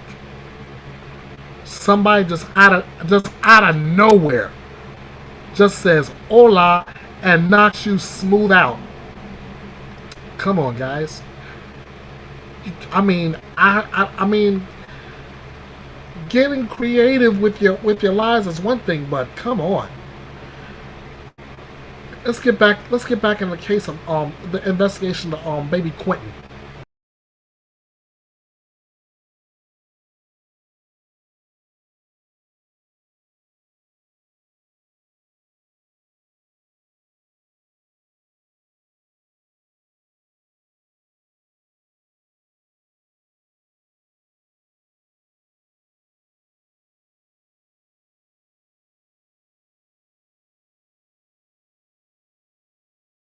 "22-year-old Laken Simon and charged her with malice murder, concealing the death of another person, false reporting and making false statements in connection with the disappearance and death of her son, 20-month-old Quinton Simon. Laken Simon is being held at the Chatham County Detention Center and is awaiting a bond hearing. We do not anticipate any other arrests in this case. She has been the sole suspect from the beginning." On Friday, our search teams at the waste management landfill found what they believed were human remains. This afternoon, the FBI lab in Quantico, Virginia, confirmed that they are, in fact, human remains. Additional testing, including a DNA analysis, is being conducted, and we have every reason to believe that this will confirm the remains are Quinton's.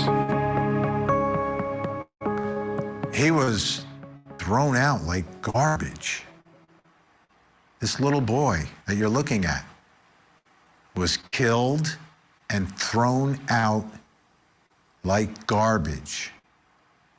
They had to go to a landfill to recover his remains. Unreal. Which brings me to my next question, which is about what happened to the little guy.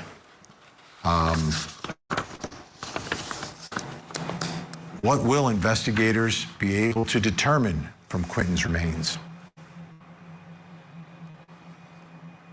It's so sad.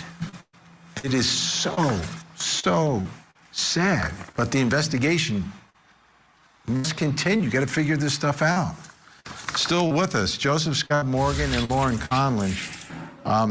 Lauren, the one thing about this search that I think people have to realize, and this was like a massive search that was done, an incredible effort by everyone involved. Yes, Vinny, it was a huge search. Tons of money was put into this, over $250,000 by the county. The FBI was involved. You know, they had local police, a canine team, helicopters. Everybody in the area was searching for Quinton Simon. Joseph Scott Morgan, I want to read something from the state's filing just to give a little perspective on what happened to Quinton, and then you can help us answer the question about what investigators are going to be able to figure out from this part of the evidence. But hours after the defendant had discarded Quinton's body in the dumpster, the hydraulic forks of a front-loading garbage truck lifted up the dumpster and dumped its contents, including Quinton, into the large box that constitutes the back of the truck. Then a powerful compactor built into the truck compacted the contents of the box. Eventually, the truck gorged its load at the trash basin of a local landfill. A bulldozer then shoved the heaped garbage 300 feet from the trash basin to a cell. Once at the cell, the garbage and Quinton were compacted by a roughly 50-ton machine that looks something like a steamroller, but with rollers that are studded rather than smooth. Then there was the search. The process consisted of excavators scooping garbage out of the cell and loading it into dump trucks. The dump trucks unloading the garbage at an open area known as a search deck. The garbage then being spread out into an even layer on the search deck. Law enforcement combing through the garbage, then clearing it to make room for the next load. This is repeated day after day, load after load, ton after ton. Quinton's body, is what they're saying here, went through a lot. But they did it, Joseph Scott Morgan. They found whatever was left of these remains. What are they going to be able to determine from these remains? Well, I got to tell you, Ben, tip the cap first off to law enforcement and these people that were boots on the ground. You realize how unsuccessful most of these searches generally are. I know you realize that. We've covered it for years, and I've been a part of searches like this, and it is an absolute nightmare to work in this environment. And, you know, they talked about the truck or the piece of equipment that compounds everything that's contained in there. These landfills are split up into, they call it cells. You can call it grids as well, because you can't dump in the same area all the time. You have to keep it evenly spaced. And the upside is you know where that particular dumpster originated from that day. So it would be isolated in that specific topographic area for that site. One of the things you have working against you is nature. Remember, a landfill is there to break down all organic material. And being disrespectful here, but the human body is chief among these. And so decomposition is promoted. One interesting piece to this, Ben, is that they talk specifically about finding skeletal remains, which means that within weeks, his little precious body would have broken down very quickly, probably a lot quicker than, say, for instance, if this was a body that was placed out in the woods somewhere. You get it into this environment and it's greatly compromised. So if you're looking for, say, injuries to the tissue, like a bruise or even a gunshot wound or a knife wound, you're not going to find it most of the time because all of the soft tissue will be gone. So then you're reliant upon the skeletal remains, which they removed to Quantico. And that's kind of an interesting bit there. For me, it was, at least. They first went to Quantico, and then they came back to the state of Georgia to the state medical examiner's office. They quickly, early on, determined that these were a child's skeletal remains, which are completely different than an adult. They're not matured, and so they're very easily compromised. The bones are very soft. So that's why this is, I'm not trying to be grotesque. I'm just saying this is a miracle that they even found him. And so that's why this is such an achievement on the part of law enforcement, and they couldn't deserve more credit. And as you get those remains and you examine them, what are you looking for? What can you get from the skeletal remains of this small young child? Yeah, one of the key things is they're being very cagey about this. Did you notice in the report it was very nonspecific relative to, well, the weapon or the instrument that was used? They talked about, and I'm going to get the phrase, maybe you can correct me here, but it was an instrument that was used and it was nonspecific. Well, an instrument, or an object rather, can be any number of things. It can be a hammer, a baseball bat, it can be a knife. You know, those are all objects or instruments. Generally when you hear object, though, that implies blunt force trauma. So I have to ask myself this: if you're making that determination, and again, we don't have this in its final context, do you have some bit of the skull that remained where you could appreciate maybe some kind of fracture or something that had occurred? Because if you're talking about a knife wound, much more difficult to assess that on skeletal remains. Joseph Scott Morgan, thank you so much. Really appreciate your insight, and you do it so well and so delicately. Lauren Conlon, thank you as well. I'm Vinny Politan. We'll keep digging for answers as the investigation continues.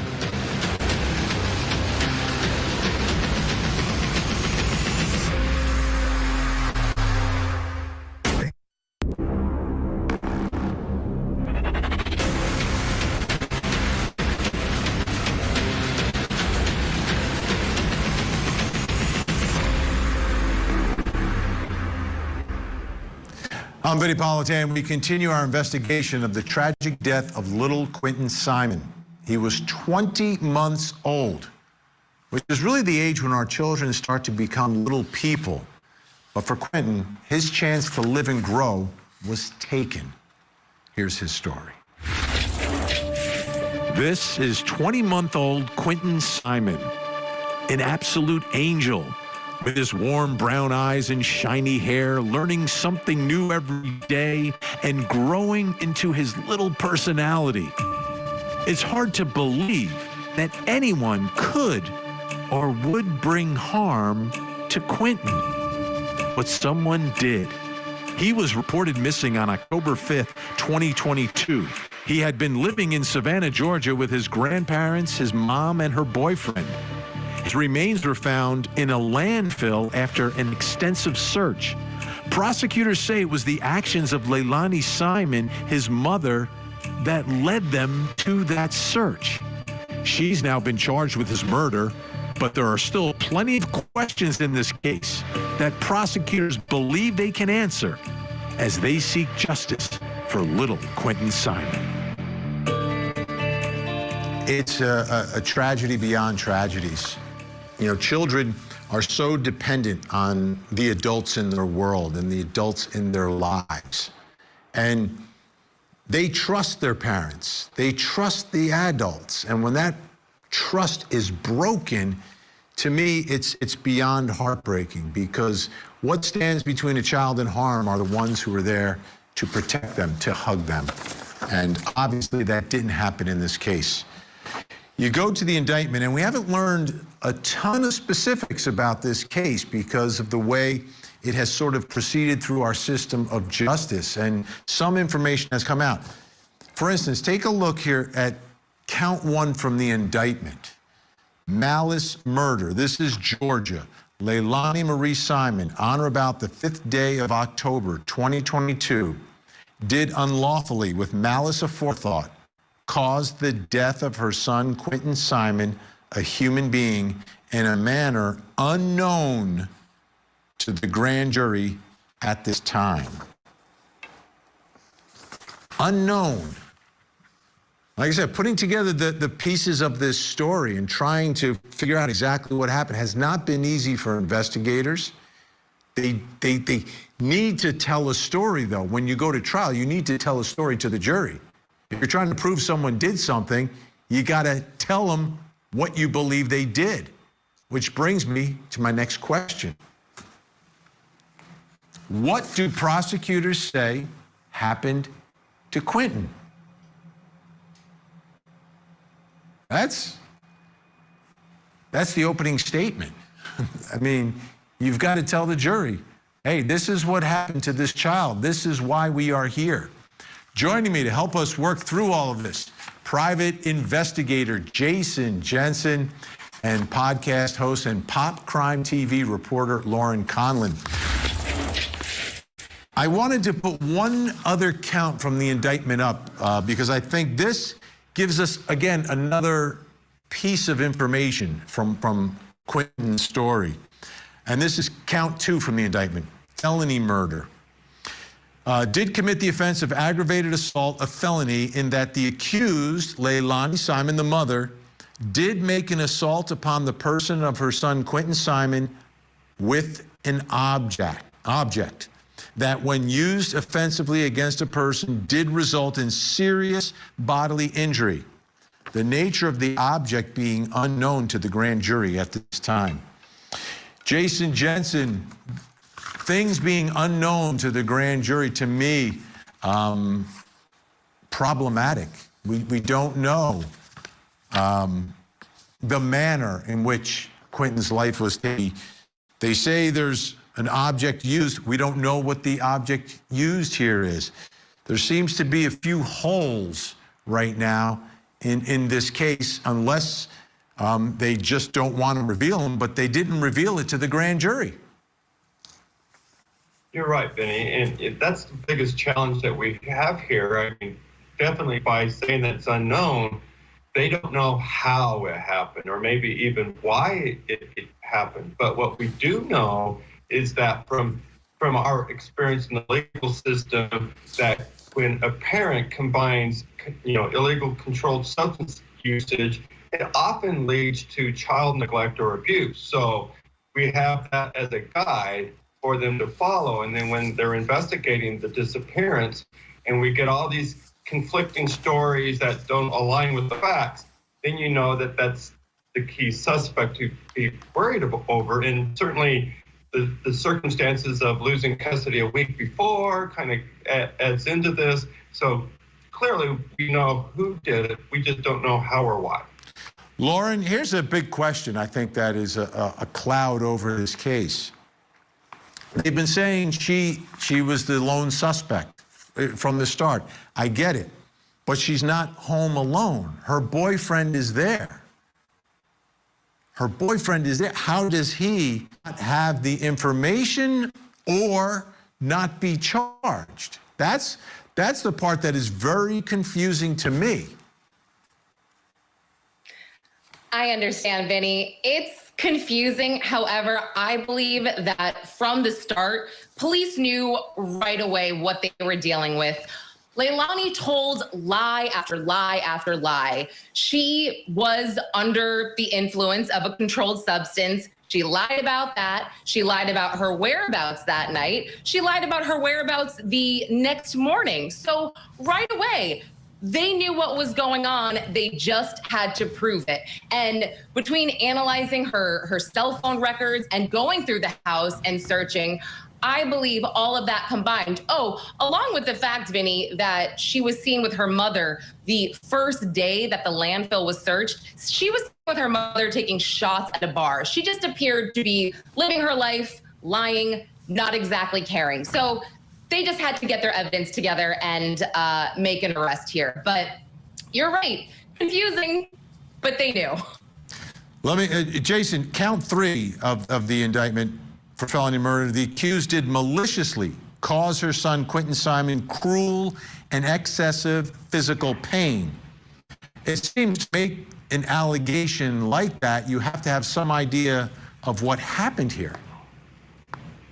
Right, yeah, they're definitely going through the list of possibilities, going from felony murder, aggravated murder, and really trying to cover all their bases, and they're going to let the facts play out and the jury decide. Now, we did get something from one state filing in this case, which to me tells us how they ended up at the landfill. The state provided the following information regarding the locations and times of the offensive charged in counts 1 through 4.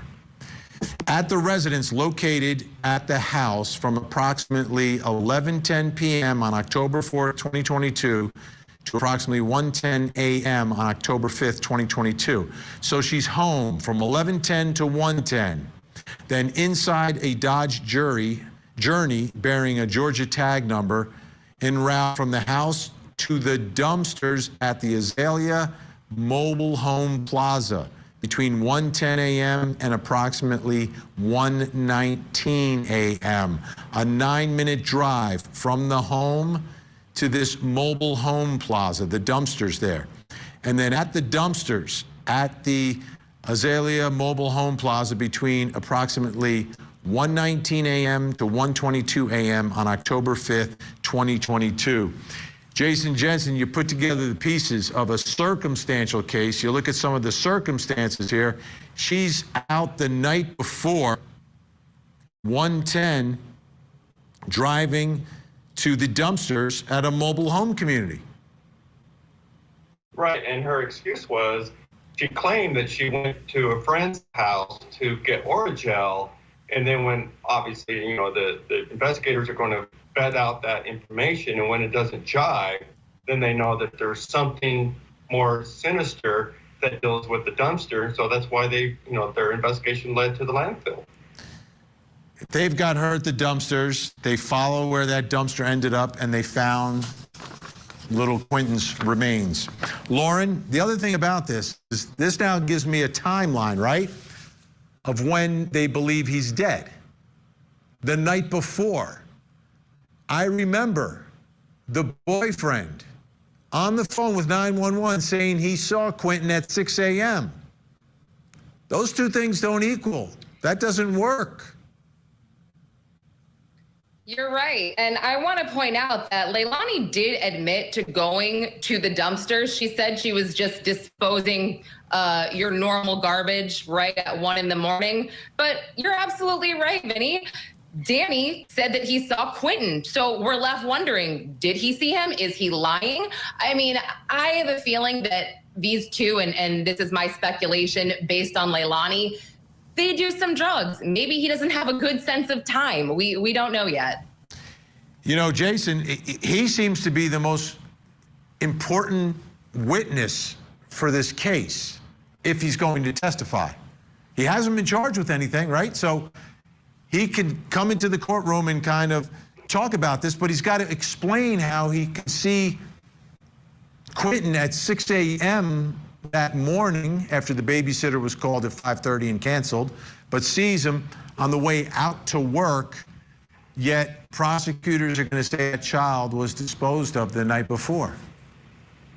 Yeah, I wouldn't be surprised if Danny has a immunity situation going on where he's providing state's witness testimony against Leilani because, you know, that's their best evidence to get a conviction. So I wouldn't be surprised if he knew more and could have been charged, but in order to help build a case against the actual actor that caused the death, they needed him to testify. Yeah, and if he's the other person there, Lauren, my guess is when we get to trial, there's going to be some finger pointing. And Leilani, where's the natural place for her to point the finger?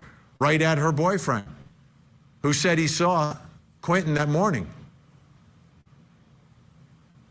Yes, I'm ready for this trial. I mean, I feel like Danny, I agree with Jason with what he said, but I don't necessarily think Danny was involved in the killing, but it's completely possible that Danny was helping Leilani not get in trouble for her actions.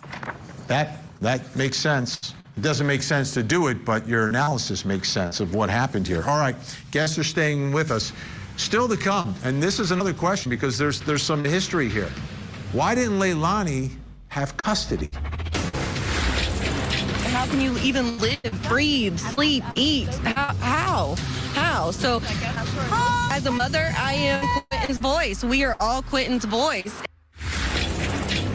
We are.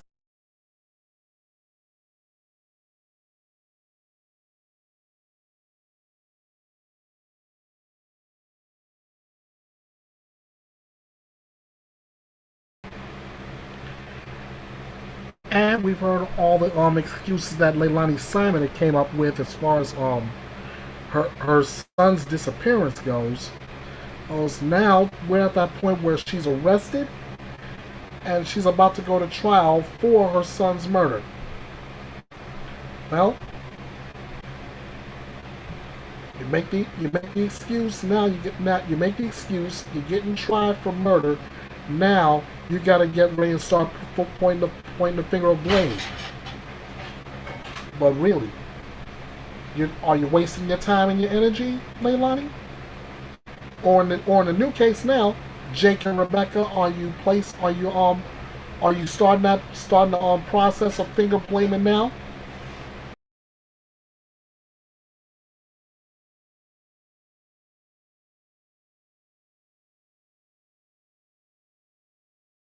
One of the most successful true crime TV shows ever. This is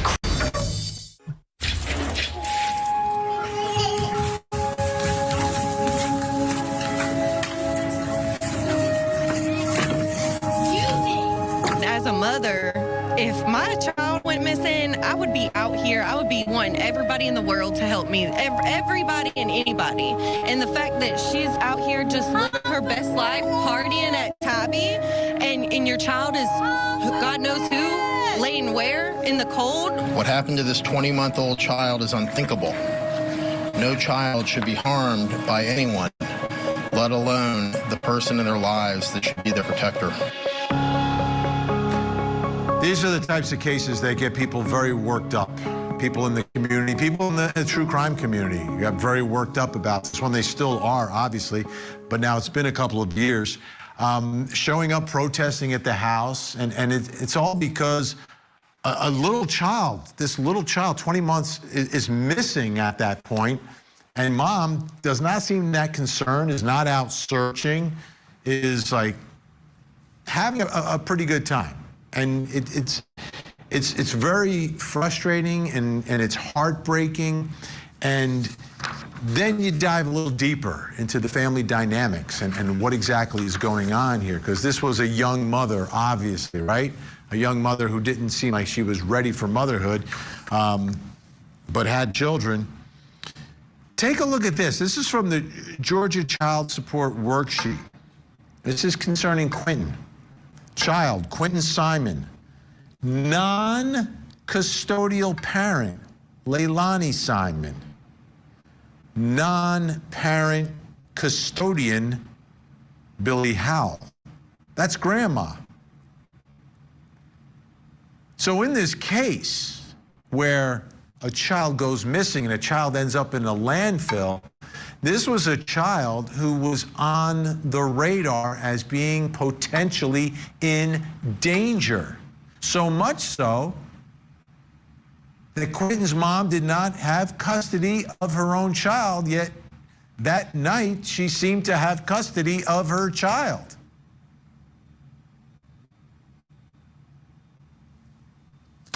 Grandma's the actual parent here, is the custodial non-parent.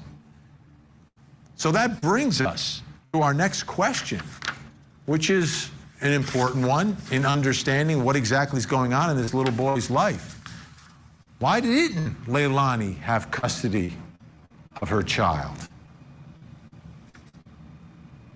You don't lose custody of your child that easily. There have to be issues. Still with me, Jason Jensen and Lauren Conlon. So let's talk about some of those issues and why she wouldn't have custody. Lauren, this is someone, I guess, troubled, a troubled young mother. Yes, Laken was actually on probation when Quinton passed away. She had quite a few charges under her belt, with the most recent charge being theft. She was caught burglarizing a store in North Carolina, and then she was caught stealing from somebody else's trailer. And I also want to point out, Vinny, that Billy Joe, her mother, I'm still trying to figure out how she had custody, because her rap sheet is longer than J-Lo's husband list. Billy Joel had grand larceny, battery, prostitution, possession, fraud. I mean, these kids, you have to just feel so bad, because my gosh, what did you all think was going to happen?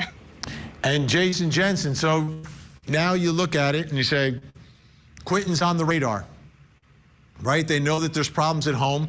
They try to keep a child as close to home as possible when they can, if there's a relative who can jump in. And I guess the relative here was grandma, but as Lauren pointed out, grandma has her own history in all of this. So this was a child who seemingly didn't really have much of a chance.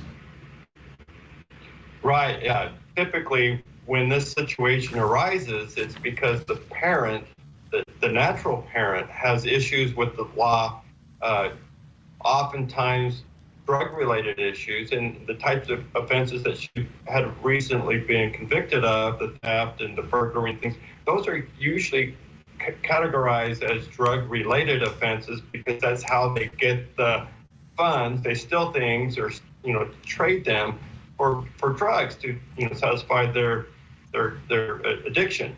So clearly that was the situation. The children, Quinton was removed from Laken because of the drugs and placed in grandma's care, Billy Joe, but they were living together. So even though she wasn't supposed to have custody, it was still de facto custody because they're in the same home.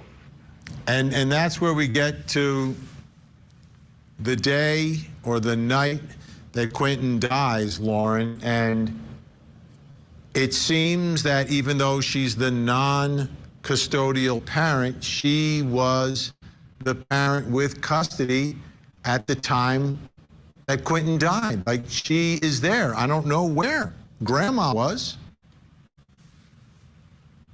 Right. Grandma and her husband were not there. And this is the reason why the other two children were taken from grandma and moved to foster care after this happened, because she did not do her job. She left those babies with a mother who was not supposed to be a mother. She was never supposed to have custody of those kids at that time.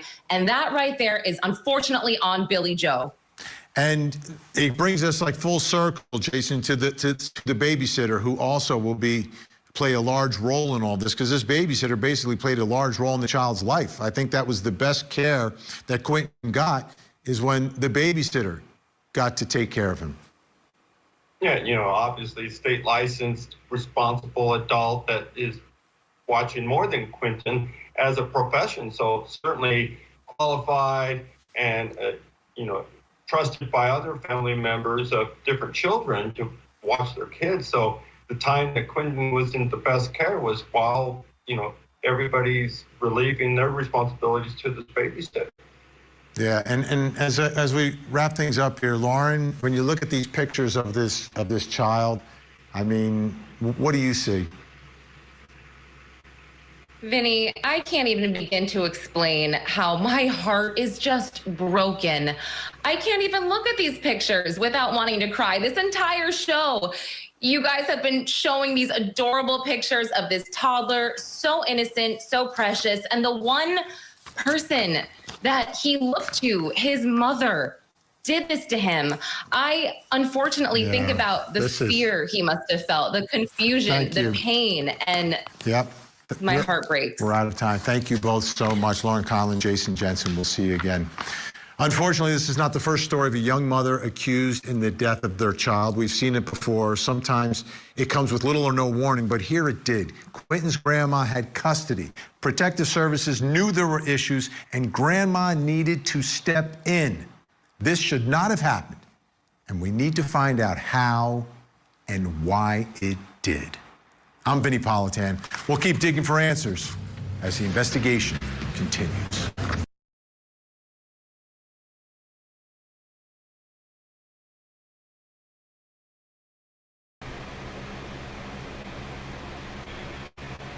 The last guest said that she was heartbroken after seeing those pictures of Quinton Simon.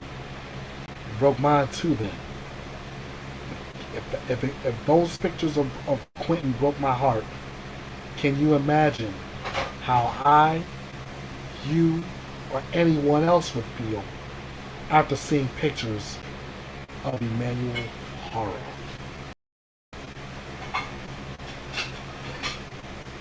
All I know is, while that case, the investigation is still continuing, and the search is continuing for little Emmanuel, we can only hope that this does not have a similar ending as Quinton Simon's case. And that's going to wrap it up for the first Sunday Focus. I'm Ernest Bethea, the Last Outlaw. Thank you for joining me here, and I will see you again next first Sunday. Next Sunday, however, will be our first ever Sunday second look. I look forward to bringing that to you as well. Until the next time we meet, you all know what to do. Right there. Thank you all for joining me here at the Drama-Free True Crime Destination. Be sure to follow Bethea'S Byte Reloaded all over social media and get your coverage of true crime news with no gimmicks, no drama, and no BS. This is Bethea'S Byte, and it's reloaded.